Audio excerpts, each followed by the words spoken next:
Pues buenos días a todos, bienvenidos. Yo soy Carla y les voy a hablar de las líneas de investigación que estoy desarrollando actualmente. Si tienen alguna duda, lo que estoy dando la presentación, por favor no duden en interrumpirme. Y les voy a contar pues de lo que es la paleogenómica, de lo que es la arqueología y también de qué manera se articulan junto con la genética de poblaciones y cómo puedes reconstruir la historia a través del análisis de restos arqueológicos. Después de esta charla que les voy a dar, habíamos organizado con 2 estudiantes un taller de bioinformática. Vamos a ver si sí se puede dar el taller de bioinformática porque están reducidas las computadoras a 6, antes teníamos más computadoras, pero en caso de que no, pues les van a dar cómo complementar esta charla, que va a ser como un taller de genética de poblaciones y evolución, ¿vale? Para que entiendan mucho mejor estos conceptos. Yo actualmente estoy trabajando en la Oficina de Comunicación y Enlace de la otra unidad, ya saben que es un mismo campus, Sinvestav Irapuato con 2 unidades, esta es la unidad de Irapuato y la otra es la unidad de Genómica Avanzada, ¿vale? Entonces, aparte de que estoy a cargo de la Oficina de Comunicación, donde hago comunicación científica, divulgación, enlace institucional, vinculación con empresas, pues también estoy trabajando con el laboratorio de paleogenómica y el laboratorio de genómica evolutiva, humana y poblacional. Entonces, bueno, híjole, no me va a llegar desde aquí, pero me voy a tener que subir.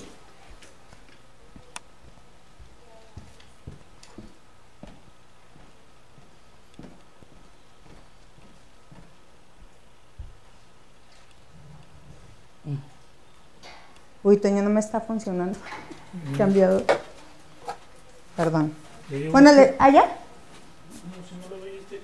A ver, espérame tantito.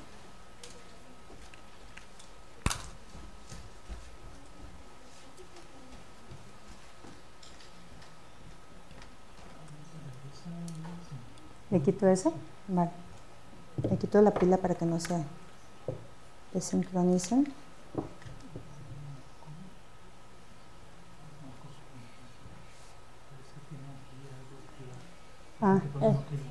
Vale, si quieres aquí lo sigo.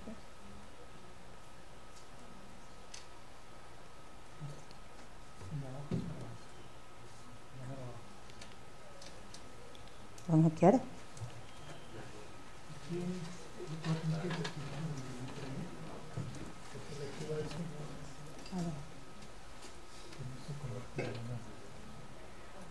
Entonces le pongo off. Aquí le ponemos esto. Vale, ahí está, perfecto.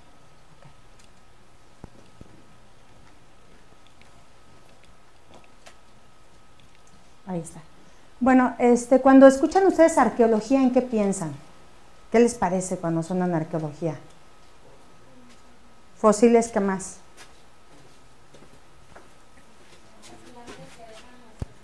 Exactamente. Bueno, yo cuando era niña, o sea, ya hace algo de tiempo, había unas películas que fueron muy famosas que eran Indiana Jones. No sé si ustedes las llegaron a ver, que salieron ya después videojuegos y infinidad de cosas, ¿no? Entonces, Indiana Jones representaba la figura de lo que es un arqueólogo, obviamente casi con superpoderes, ¿no? Que luchaba contra todo y conseguía tesoros y demás. Pero tuvo un impacto muy grande porque dentro del gremio de la arqueología finalmente se conoció lo que era la labor de un arqueólogo, ¿no? O sea, se confundía mucho con un historiador, con un paleontólogo, y él se dedicaba a recuperar tesoros que estaban dentro de las pirámides de cualquier lugar del mundo, principalmente las de Egipto, ¿no? Que tienen todas estas ofrendas y demás. Y pues entonces a mí me encantaban estas películas y decía, bueno, a mí me gusta mucho la historia, pero pues me gustaba muchísimo toda la parte de todo el análisis de las pirámides y toda la cultura material. Entonces, bueno, cuando decidí qué estudiar, pues no necesariamente estudié arqueología, estudié una de las ramas de la antropología que es antropología física. En eso me especialicé y obviamente a lo largo de mi carrera académica pues he trabajado muchísimo con arqueólogos porque realmente los estudios que desarrollo son interdisciplinarios y sin la arqueología y otras disciplinas pues la información que yo ofrezco pues sería como una pieza nada más del rompecabezas. Entonces la arqueología es una ciencia de las humanidades, o sea, es una ciencia más social de las humanidades que estudia principalmente las poblaciones antiguas. Ahora ya también se hace arqueología urbana, o sea, no nada más es poblaciones antiguas, pero clásicamente sí eran las poblaciones antiguas, a partir de sus restos materiales, como bien dijiste tú, las pirámides, las vasijas, las pinturas, restos óseos, ¿no? Todo eso se llama cultura material, ¿no?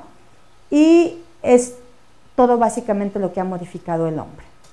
En México tenemos un acervo impresionante. ¿Cuántos hay de aquí de Guanajuato? ¿Todos son de fuera o cuántos hay de aquí de Guanajuato? Okay. ¿Cómo cuántos? ¿Conocen algún sitio arqueológico de Guanajuato? ¿O les suena? ¿Las Suelas? ¿Cuál más? El Cóporo. ¿Eh? Peralta. Ay, qué bueno que sí supieran porque la vez pasada no es. Cañada de la Virgen. Ajá. Hay como 6 sitios arqueológicos abiertos al público. Pero hay cerca de 3000 sitios arqueológicos o asentamientos en el estado de Guanajuato que no se han estudiado.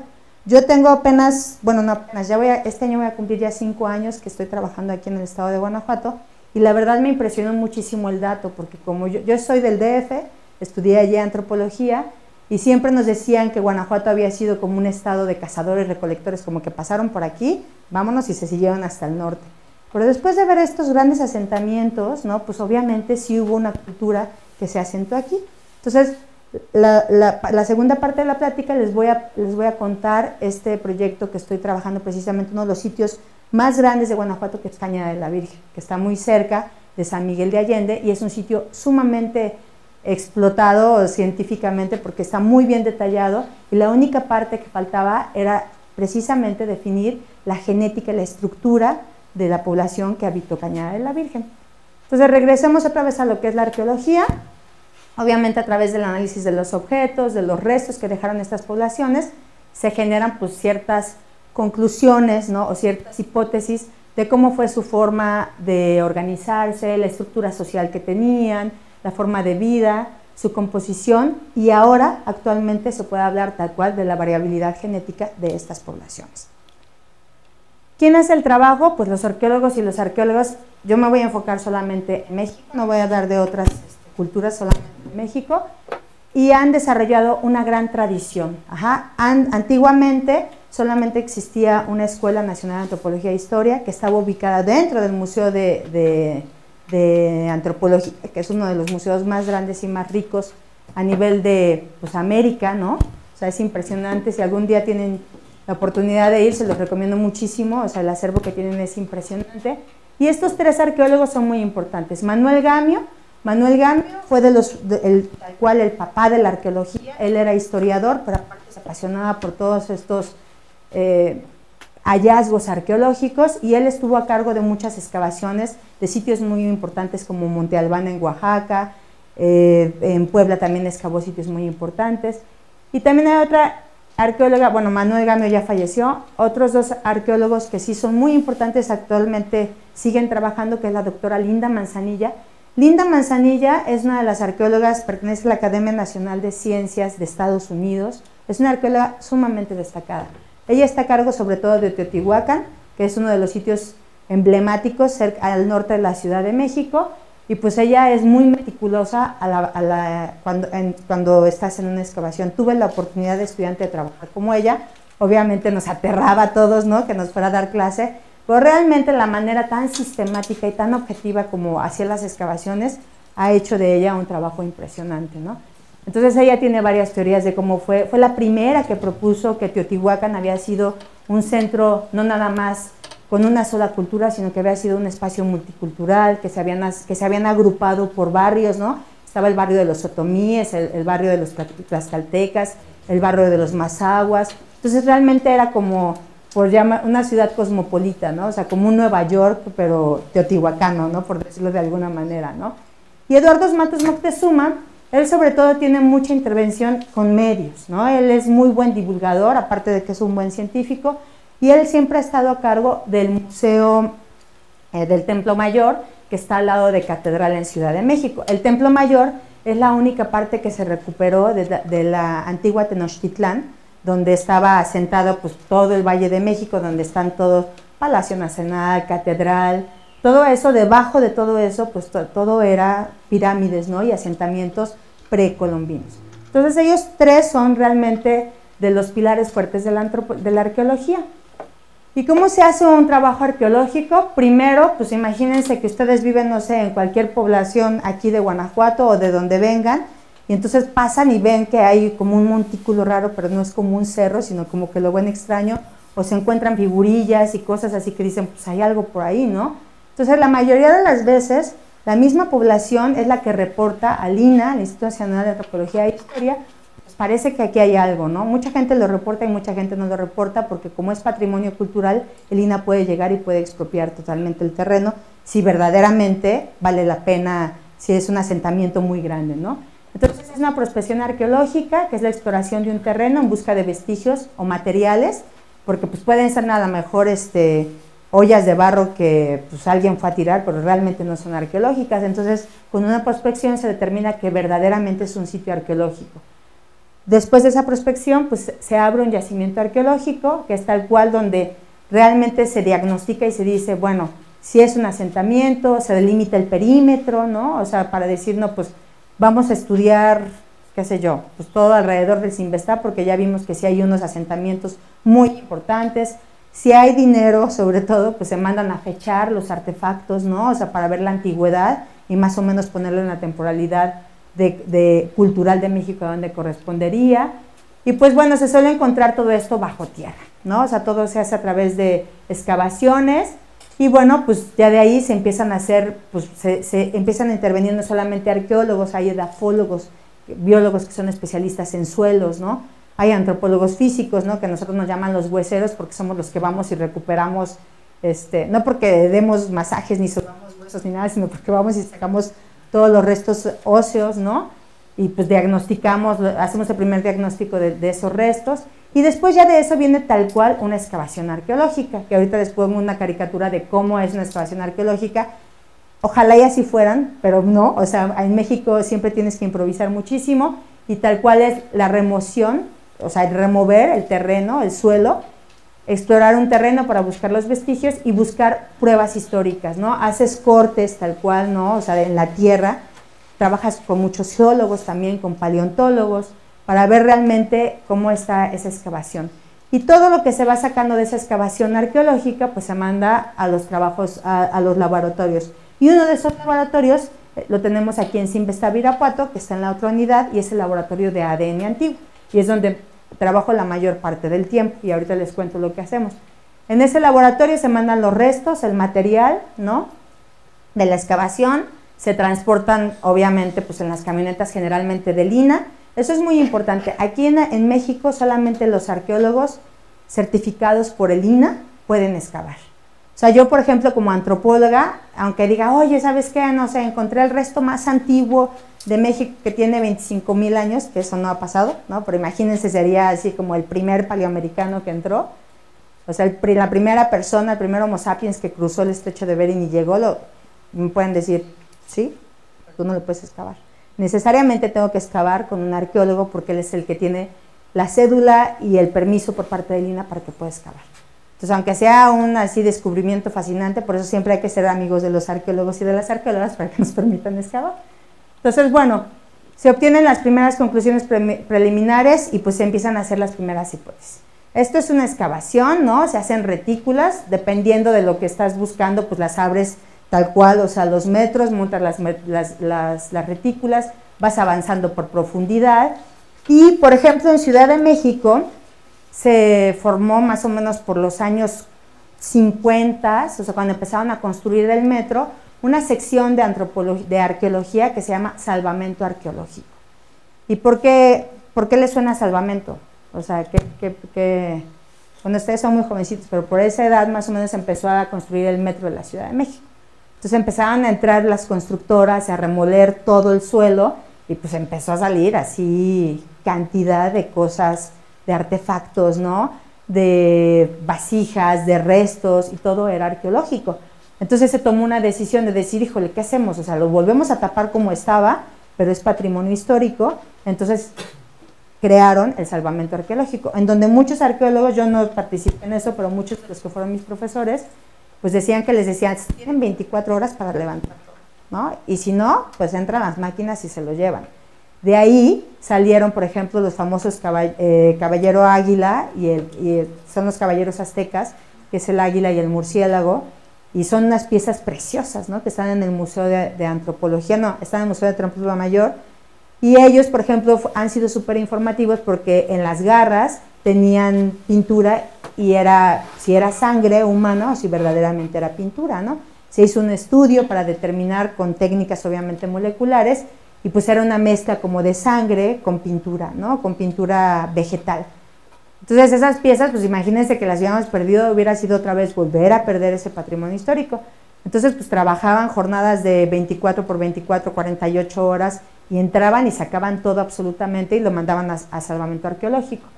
Aquí no hay tanto como salvamento arqueológico, sino solamente se hace una arqueología más clásica, se reportan los sitios, se recupera todo, el material que se considera que debe de ser expuesto en un museo se manda a los museos, y con esto lo que les quiero decir es que México es un acervo impresionante de todo este material, ¿no? O sea, el pasado precolombino de México es asombroso, o sea, donde voltees los ojos encuentras asentamientos arqueológicos o yacimientos arqueológicos.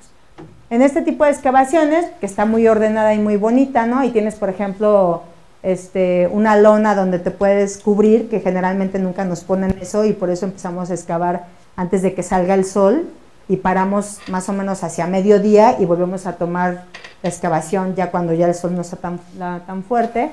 Pues lo que queremos es recuperar restos óseos, en mi caso, ¿no? Es lo que más me interesa. Hay restos vegetales y animales, que actualmente también se están haciendo ya trabajos de ADN antiguo con este tipo de restos, cerámica, artefactos, metales, restos de comida y de desecho. O sea, también resulta que ahora, pues tal cual, o sea, las popós antiguas son muy informativas porque se están haciendo estudios de metabolómica para informar de cuál era verdaderamente lo que consumían esos antiguos pobladores, ¿no? Entonces, pues antes a lo mejor pues, te encontrabas un sitio de desecho y decías, bueno, pues, ¿esto para qué? O sea, no te vas a poner a excavar. Y ahora toman muestras precisamente de eso, ¿no? Obviamente las ofrendas elaboradas y sobre todo, pues en México hay una clasificación mesoamericana de los patrones de enterramiento, que eso es muy importante porque dependiendo de cómo enterraban a las personas, pues puedes hacer inferencias de la cosmovisión, de la cultura, de quién se estaba mezclando con cuál población. Y todo esto, pues, es a manera de hipótesis. Los objetos y materiales invisibles son sumamente importantes, sobre todo los microorganismos del suelo, que son muestras para análisis y también para fechamiento. Y obviamente, pues, estos microorganismos muchos se conservan de manera natural, ¿no? Son los organismos que descomponen principalmente las bacterias y los hongos. Y obviamente, pues, son los que se alimentan de restos animales, vegetales, hasta que se convierte en materia orgánica. Entonces hay una sección por parte del INAH que se dedica a tomar muestras de todos estos microorganismos, ¿no? Para determinar, separar los antiguos con los actuales y sobre todo hacer la reconstrucción histórica. La otra importante son las muestras de ADN antiguo para analizar. Antes, obviamente, pues cuando yo empecé a excavar, pues por ejemplo nos pedían que lleváramos nuestros cepillos de dientes, los que desechábamos para limpiar los restos arqueológicos, los huesos, ¿no? Porque ahí son tan frágiles algunos que si lo haces muy fuerte, pues es como un polvorón y se deshace. Entonces yo colectaba cepillos con toda mi familia, que tengo una familia muy grande, tengo 74 primos hermanos, para que se den una idea, o sea, es una familia inmensa, pues tenía un montón de cepillos de dientes. Claro, si hiciéramos un estudio de las excavaciones que participé, pues todos serían relacionados, porque pues todos los ADNs de pues, mi familia, ¿no? De las bacterias y demás, pues nadie sabía y pues los limpiábamos así a cepillazo. Obviamente eso ya no se hace, ¿no? Cuando vas a campo a colectar una muestra que se va a procesar para ADN, la aíslas totalmente para que esté libre de contaminación, sobre todo contaminación con ADN actual. Bueno, eso es lo que es por parte de arqueología y la parte en donde los antropólogos físicos o los antropólogos genetistas, donde actuamos es ir a colectar la muestra, asegurarnos que no está contaminada, transportarla al laboratorio de ADN antiguo y ahí empezar todo este proceso, ¿no? Les voy a hablar rapidísimo, me imagino que ya hablaron de ADN, no les voy a dar mayor detalle más que las cosas importantes. La secuenciación, el genotipado, que son los datos con los que nosotros trabajamos, genómica, las tecnologías de secuenciación, lo que es el ADN, lo que es ADN antiguo, perdón, la paleogenómica. Estudio de caso, les voy a mencionar brevemente lo que estoy haciendo en Cañada de la Virgen y las conclusiones preliminares a las que hemos llegado. Ya saben que es la doble cadena, es ácido desoxirribonucleico, es tal cual una receta que contiene, ¿no?, todas las instrucciones para el desarrollo y funcionamiento de tanto fenotipos como genotipos, ¿no? Y sobre todo, pues estas cuatro nucleótidos, adenina, timina, guanina y citosina, que son súper importantes cuando estamos haciendo un estudio de secuenciación o de genotipado. Contiene todas las instrucciones necesarias para formar un individuo, el ADN, y el genoma es un conjunto completo de moléculas de este ADN, ¿no? El genoma humano, que son con los que yo particularmente trabajo, tiene 3 billones de estas pares de bases, arregladas de manera indistinta estas 4 pares de bases, ¿no? Y estos, o sea, imagínense, de esos 3 billones solamente el 25 mil genes, o sea, casi el 2%, de este 98%, de este 100%, solamente el 2% se expresa para genes. Antiguamente se pensaba que el 98% era ADN basura y que no servía para nada. Obviamente ya se han hecho estudios mucho más detallados y ya nos hemos dado cuenta que no es tal cual como basura. Hay algunas cosas que codifican aquí para cosas importantes para el funcionamiento celular, para el funcionamiento de un individuo, ¿no?, que es con lo que yo trabajo. Los genes contienen información para la producción de proteína y obviamente cuando se expresa un gen se genera un fenotipo. Y el resto, este 98%, tiene elementos regulatorios que controlan la expresión de estos mismos genes, ¿no? Entonces verdaderamente no es un ADN basura. El genoma nuclear, que ese es muy importante y es el que más trabajo cuesta extraer de un resto arqueológico, pues bueno, ¿dónde se encuentra? En los cromosomas, bueno, en el núcleo, en donde están los cromosomas, y en los humanos en particular, pues tenemos 22 pares de cromosomas más un par sexual, ¿no? XX mujer, XY, que corresponde a los hombres. Cada par de cromosomas incluye uno heredado de la madre y uno heredado del padre.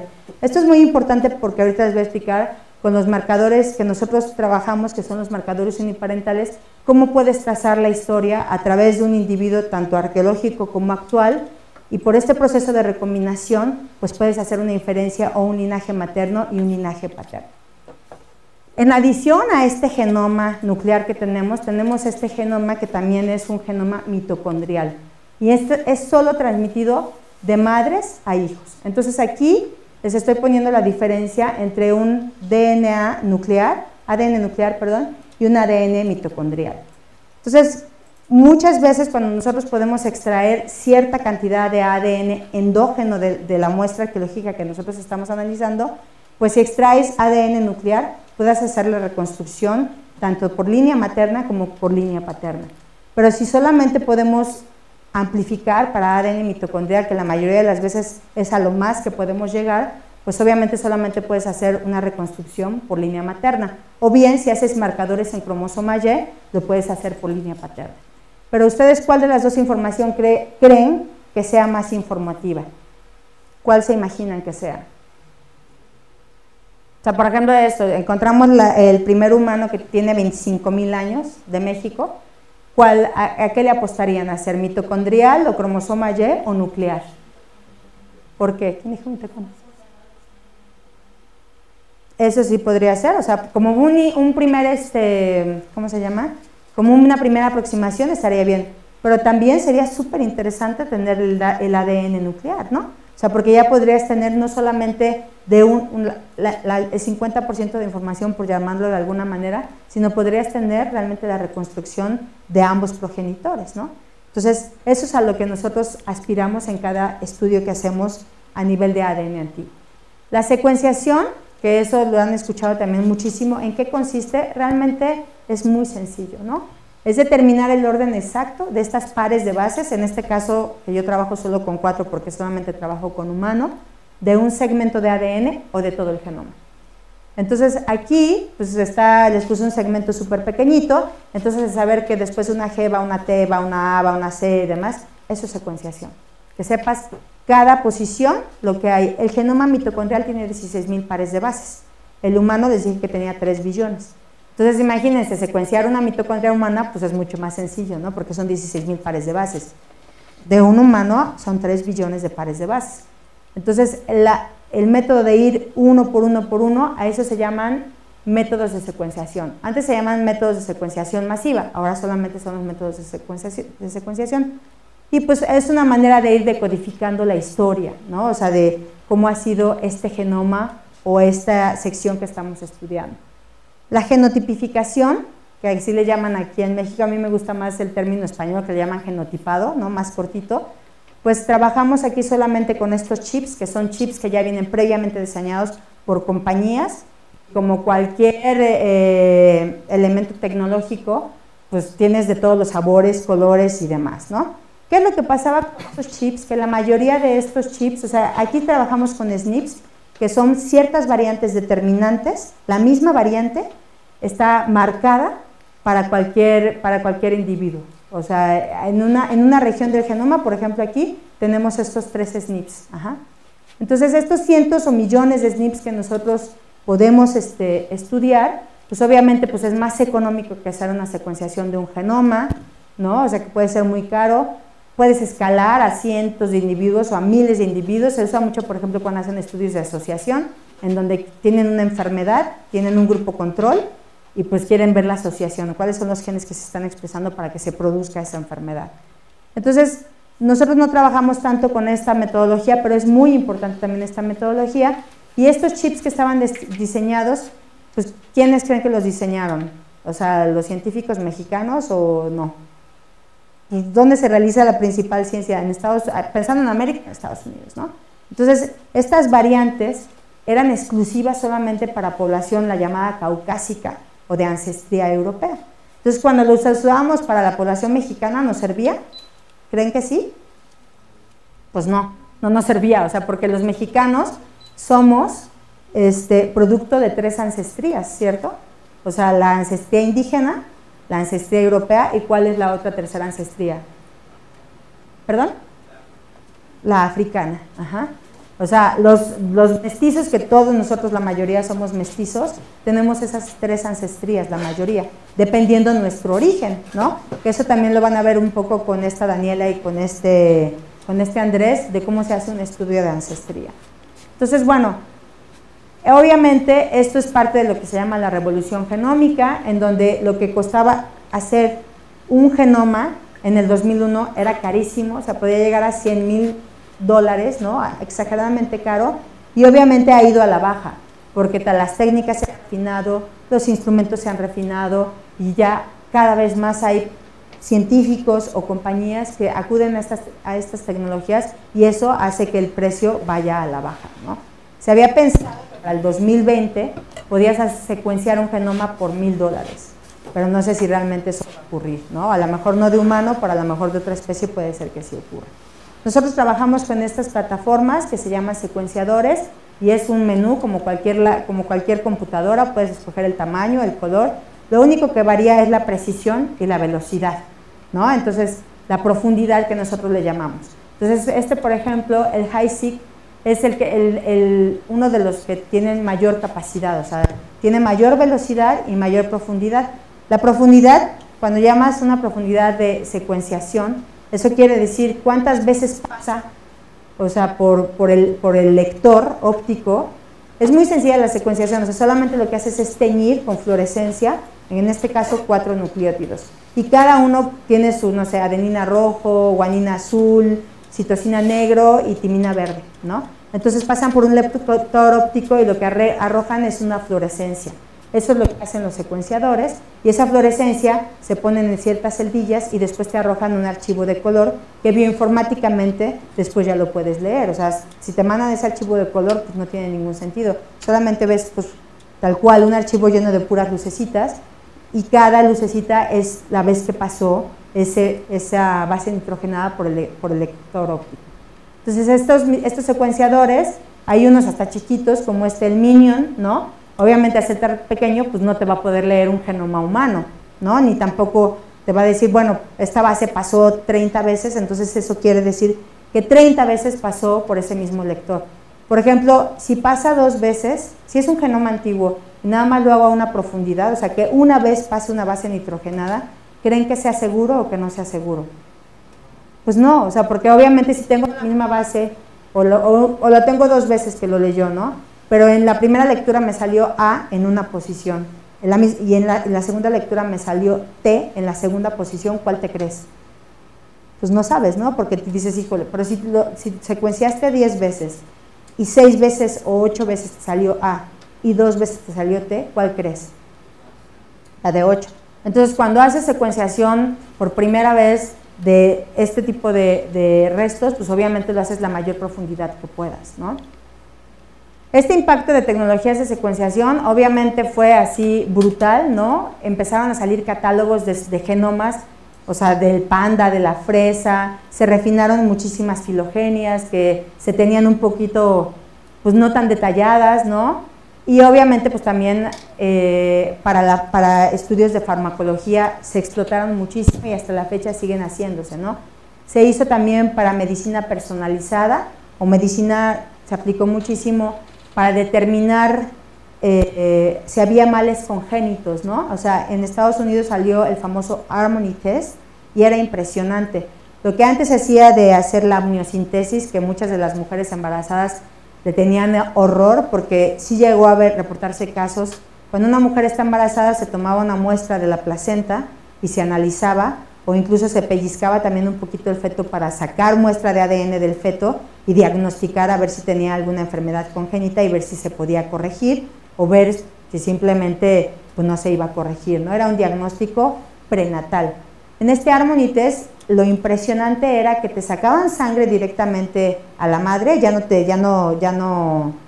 tocaban pues, la placenta ni al feto, con lo cual no podía haber ninguna infección, y lograban aislar células de la madre y células obviamente del feto, y se hacía el diagnóstico prenatal.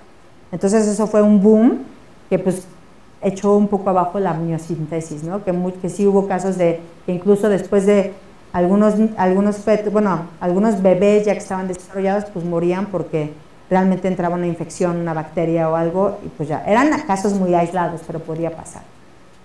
Ahora vamos a pasar a lo que es el ADN antiguo, en la misma molécula que les dije, o sea, la misma composición química, solamente que es más antigua, y es la herramienta esencial para hacer estudios de ADN antiguo y de paleogenómica. En México aún no tenemos estudios de paleogenómica, o sea, no hemos logrado secuenciar un genoma antiguo todavía, o sea, apenas lo estamos haciendo, por eso yo siempre digo, hacemos estudios de ADN antiguo, pero todavía no de paleogenómica. Lo recuperamos de restos biológicos preservados natural o artificialmente, y se puede decir o se subdivide en esas 3 clasificaciones: ADN forense, ADN envejecido, ADN antiguo y ADN geológico. El primer estudio de ADN antiguo como tal se publicó en 1980, y ¿alguien es capaz de leer esto? Pues lo publicaron, fue un grupo de científicos que lo publicaron en chino y no tuvo ninguna repercusión, porque en la comunidad científica internacional básicamente nadie lo pudo leer, solamente la comunidad científica china lo pudo leer, y pues fue una injusticia, ¿no? O sea, porque lo que dice aquí es aislamiento y caracterización de ácidos nucleicos del hígado de un cuerpo de la tumba de Changsha de la dinastía Han. Y esto fue impresionante porque en 1980 fue el primer artículo de ADN en donde lograron aislar ciertas moléculas que diagnosticaron que se preservaba el ADN en las momias. Y realmente fue impresionante, o sea, científicamente fue una evolución impresionante, pero pues como lo publicaron en chino no tuvo ninguna repercusión. Es por eso que el lenguaje científico es el inglés, ¿no? Entonces, si realmente quieres que tu investigación repercuta a nivel internacional, necesariamente lo tienes que escribir en inglés, ¿no? Entonces es por eso que los congresos, la escritura de los artículos, algunos financiamientos que buscamos también fuera de México, todo se debe de escribir necesariamente en inglés. Por eso les recomiendo muchísimo que si están interesados en hacer una carrera académica, desde ya empiecen a, si ven las series de Netflix o lo que sea, pues que lo empiecen a ver en inglés, con subtítulos en inglés, para que se vayan acostumbrando al inglés, porque es una herramienta esencial para una carrera científica. Después de esto, en el 84 y 85, estuvo genial porque, bueno, hicieron más o menos lo mismo, Iguchi y colaboradores, con la cuagua, que es el ancestro de la cebra, y con una momia también, pero esta egipcia, no china, Svante Pääbo, que es así considerado como el papá de la paleogenómica, pues lograron extraer, o sea, tal cual, ADN antiguo, diagnosticaron que por su composición química sí era ADN preservado y lo publicaron en la revista Nature. O sea, ¿están un poco relacionados con las publicaciones científicas o desconocen totalmente lo que son las publicaciones científicas? Sí saben lo que es un paper científico, ¿no? Bueno, y saben que hay revistas que son mucho más nombradas que otras. Nature y Science en esta área son así como las tops de tops. Entonces, estos dos publicaron en Nature, publicaron en inglés, y es tal cual cuando dicen, bueno, es cuando nacen los estudios de ADN antiguo, aunque 4 años antes los chinos ya lo habían publicado, ¿no? Es un poco injusto, pero pues así es la ciencia. En estos especímenes, tanto de cuagua como de momia, pues mostraron que había fragmentos de ADN de tejidos preservados que sí podían sobrevivir. Después de ahí ya viene, o sea, así empezó ya toda la batalla, ¿no? La momia china que no se reconoció, la cuaga, la momia de Egipto, y en el 88 con la reacción de la cadena, la PCR, ¿no? Que se crea la reacción en cadena de la polimerasa, pues fue un potencial que logró así despegar muchísimo estos estudios de ADN antiguo. En el 89, Erika Hagelberg recuperó ADN de restos de la isla Rapa Nui. ¿Conocen la isla Rapa Nui o ubican dónde está la isla Rapa Nui? ¿Ubican la película de Moana? ¿Sí? Ah, bueno, pues Moana es una isla, o sea, Motonui, de donde es Moana, es una isla de la Polinesia. Y el triángulo de la Polinesia es sumamente importante. Y sobre todo, no sé si asocien o conozcan estos moais, que son esculturas enormes, pues estos los hicieron en la isla de Rapa Nui. Y ahí es donde nosotros también tenemos un proyecto de investigación, eso es reciente, de que logramos ir a colectar muestras de los habitantes de Rapa Nui, y es la única isla, última isla del Triángulo de la Polinesia que nunca se había estudiado genéticamente.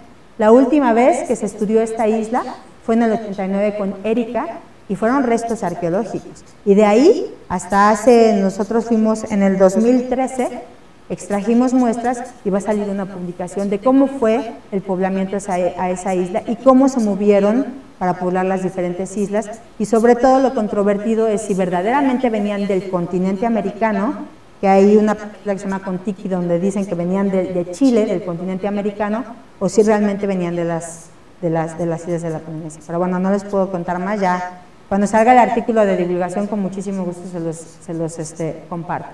Entonces, bueno, me voy a pasar ya rápido para que no se despierten más.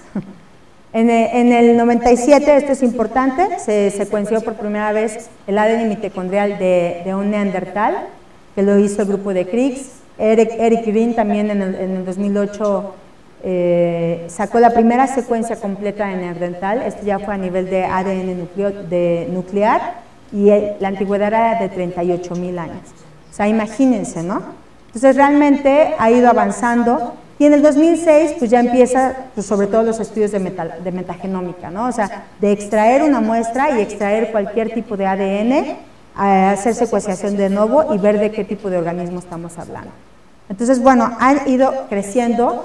Obviamente los primeros paleogenomas fueron súper controvertidos, ¿no? El primero en salir fue el paleoesquimal en 2010, que se pudo hacer un estudio para determinar que incluso tenía esta calvicie, el tipo de cabello, el color de ojos, ¿no? También se hizo con los neandertales, se hizo también con este hombre del Mesolítico, con el Homo sapiens de Denisova. Este puntito que ven aquí es la muestra que se tomó, o sea, lo que se encontró y lo que se tomó para hacer toda la reconstrucción. Pero obviamente la característica de todos estos, ¿dónde creen que se han encontrado? En sitios calurosos, en sitios fríos, en sitios fríos, ¿no? O sea, estaba la muestra congelada, llegaron, sacaron la muestra, y por eso es que estaba también preservado y pudieron llegar a eso. En México tenemos un escenario que no favorece muchísimo, porque tenemos estos cambios tan bruscos de muchísimo frío, muchísima humedad, muchísimo calor, y eso le da en la torre a todo el ADN. Pero aún así estamos logrando conseguir ADN antiguo. Entonces, el ADN antiguo es una intersección de biología, paleontología, genética y arqueología. Cuando haces esa intersección de esas 4 disciplinas, consigues un estudio de ADN antiguo. ¿Dónde lo encontramos? Pues lo podemos encontrar en tejido momificado, en cabello, en sangre seca, en pues, lo que les contaba de estas popós antiguas, ¿no? Que también en huesos sobre todo, cabello de mamut. Nosotros trabajamos mucho con dientes, sobre todo con la parte de la raíz y que no esté cariado el diente, ¿no? Es donde más se conserva y aún así tenemos mucha contaminación. Y en los hielos perpetuos, que esto es así el ideal y lo que todo el mundo está buscando, este tipo de muestras.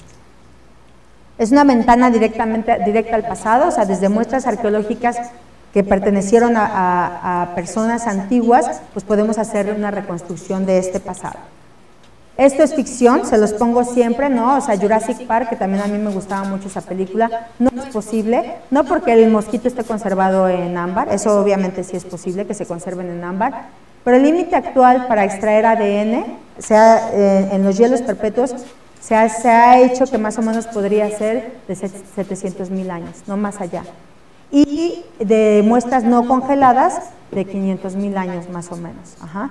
Y obviamente pues los dinosaurios son muchísimo más antiguos. Hasta la fecha no se ha logrado aislar ADN de ningún dinosaurio.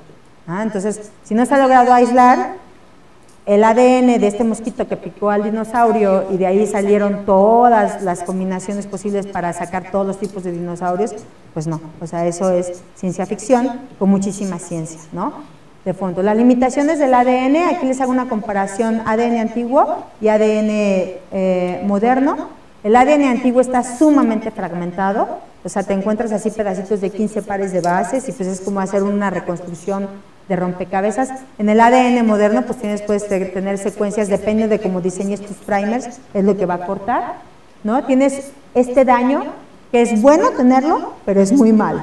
O sea, es muy bueno porque tienes una deaminación que es una mutación de citosinas por uracilo. Entonces, cuando tú finalmente obtienes tu fragmento que estás amplificando y ves que tienes un montón de uracilos en ciertas posiciones, dices, híjole, hay que quitar todos esos uracilos, pero, o sea, bioinformáticamente se hace, pero eso da autenticidad de que sí es ADN endógeno de la muestra. Entonces, es un mal bien a tener, ¿no? Y la contaminación, pues tienes contaminación de ADN endógeno, ambiental y el ADN de laboratorio. Es por eso que la mejor preservación, pues es en los hielos perpetuos, donde la muestra está congelada, y hay otra que no se acaba de descubrir, pero que ven que sí está funcionando, en las tumbas de Tiro o en las cuevas, que son unas tumbas que generalmente se encuentran pues en ciertas montañas, ¿no? En Perú se usaban muchísimo, los incas usaban muchas tumbas de Tiro, y son súper bonitas porque tú vas pasando por donde están los sitios arqueológicos de Perú y previo a que entres al sitio puedes observar una montaña llena de agujeritos como con piedritas y todas esas son tumbas de Tiro. Hacían un agujerito, era una montaña vertical, hacían un agujerito y en vasijas o envueltos los metían ahí, ¿no? Pues que es un poco como también aquí se entierra, ¿no? En estas así como algunos panteones que tienen estas así como lápidas verticales, pues estos también son como lápidas verticales. Y lo que le da la torre es el calor y la humedad. O sea, en la península de Yucatán es prácticamente imposible recuperar ADN antiguo. Entonces, se puede decir que del ADN antiguo brincamos hacia la paleogenómica, aunque en México aún no lo conseguimos, ¿no? O sea, todos estos estudios que se han hecho generalmente han sido pues en la parte más congelada de Europa, en la parte más norte de Estados Unidos, y aún en México no estamos trabajando para hacerlo. ¿Por qué queremos hacer un estudio de paleogenómica y no de ADN antiguo nada más? Porque queremos caracterizar y observar la diversidad antigua. En México es muy importante porque si nosotros hacemos estudios de variabilidad genética con nosotros mismos, pues puede salir que a lo mejor yo tengo, no sé, más ancestría indígena, menos ancestría europea y a lo mejor muy poquita africana. Pero yo lo que quiero saber es de esa ancestría indígena precolombina antes de esa mezcla, para ver verdaderamente cómo era esa diversidad antigua precolombina. Entonces, por eso es tan importante estudiar estos restos arqueológicos, para comprender esa transición de la diversidad anterior a la diversidad actual mestiza que tenemos. Observar los cambios en las tasas de evolución, los eventos de migración, los eventos de mezcla, y de ahí reconstruir y aportar a esa diversidad cultural que tenemos actualmente. Entonces, un estudio de paleogenómica es las 4 esferas que les mencioné con 2 cosas más, genómica y bioinformática. Eso es verdaderamente un estudio de paleogenómica. ¿Qué sí podemos hacer actualmente en los estudios que estamos realizando en México? Que hay varios grupos de investigación que lo están haciendo. Suponiendo que llega un arqueólogo, me entrega una muestra súper bien conservada, no contaminada, logramos extraer ADN, logramos secuenciar, podemos extraer las muestras, porque hay dos métodos, que es el gen de la melangenina o el PCR en tiempo real, con sondas que se crearon aquí, por una postdoc que estuvo trabajando bastantes años aquí, y se pueden establecer las relaciones de parentesco, se pueden asignar a grupos mitocondriales, que son los linajes maternos y los linajes paternos. Hay kits específicos que se han diseñado para estos linajes uniparentales. Se pueden asignar ancestría, o sea, de estas muestras yo puedo determinar, ya no solamente puedo decir, ay, bueno, los que se asentaron en Cañada de la Virgen, al parecer eran otopames, venían de los grupos otomíes, sino que puedes decir, estos otomíes estaban mezclados con qué otros grupos, o sea, venían verdaderamente del centro o venían del sur, o de qué parte de México venían, ¿no? El genotipado se puede hacer con chips, obviamente son trabajos en colaboración, ¿por qué? Porque son carísimos, ¿no? Y el tiempo que inviertes también es bastante. Entonces, dependiendo de lo que tú quieras responder ahí, pues entre menos tiempo y menos dinero, pues menos inversión puedes hacer en responder esto, ¿no?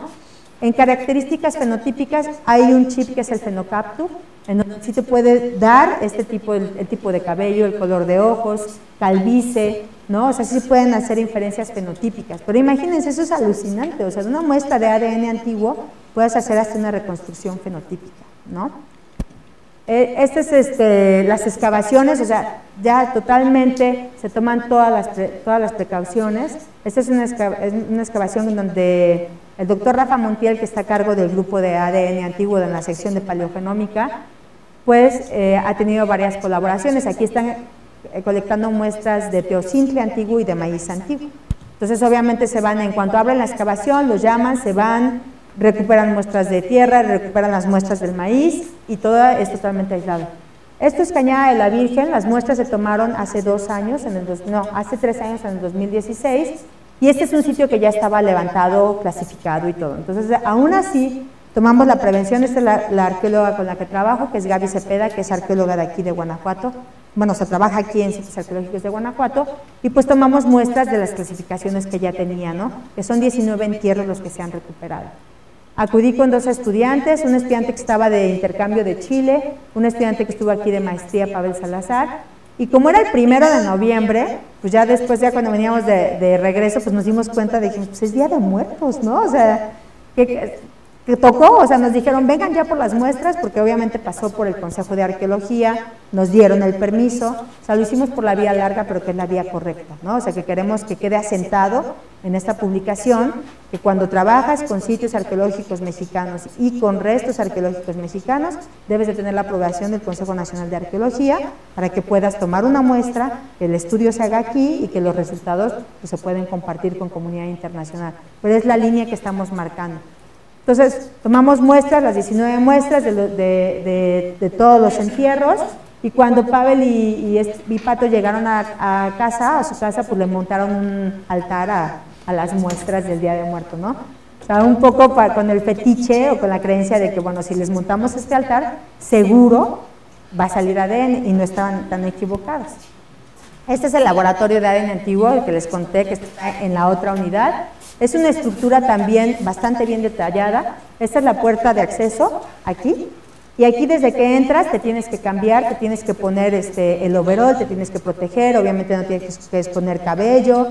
Y están aquí las válvulas de presión positiva. En cuanto entras, prendes las válvulas de presión positiva, y eso lo que hace es aventar los contaminantes hacia afuera. Imagínense que están entrando como a un quirófano. Ajá. Es como si entras como a un quirófano con ese grado de esterilidad para evitar contaminación. Y aquí tienes las zonas de transición, en donde si vas a esta zona que es PCR, donde preparas tu muestra, o sea, la trituras, la cortas, la pones en un tubito Eppendorf, pues entonces de aquí te puedes pasar directamente. Pero si pasas a otra zona para preparar todos tus reactivos para hacer la mix de amplificación o lo que necesites hacer, te tienes que cambiar otra vez con los overoles que están ahí para evitar contaminación cruzada. Entonces, bueno, así es como trabajamos. Aquí es En cuanto regresamos de Cañada de la Virgen, ella es la doctora María Ávila, que trabaja en el LIC, Laboratorio Internacional de Estudio del Genoma Humano, en Juriquilla, en la UNAM. Marcela, que ya está en Copenhague, pero que ya también se va a repatriar y va a regresar también a trabajar aquí en México. Y pues bueno, entre nosotras empezamos a hacer las primeras extracciones, ¿no?, de estas muestras. Perdón. Y ha sido un proceso muy largo, se han aplicado distintas metodologías moleculares, que no les voy a dar los detalles, sino solamente lo que quería mostrarles son los primeros análisis preliminares.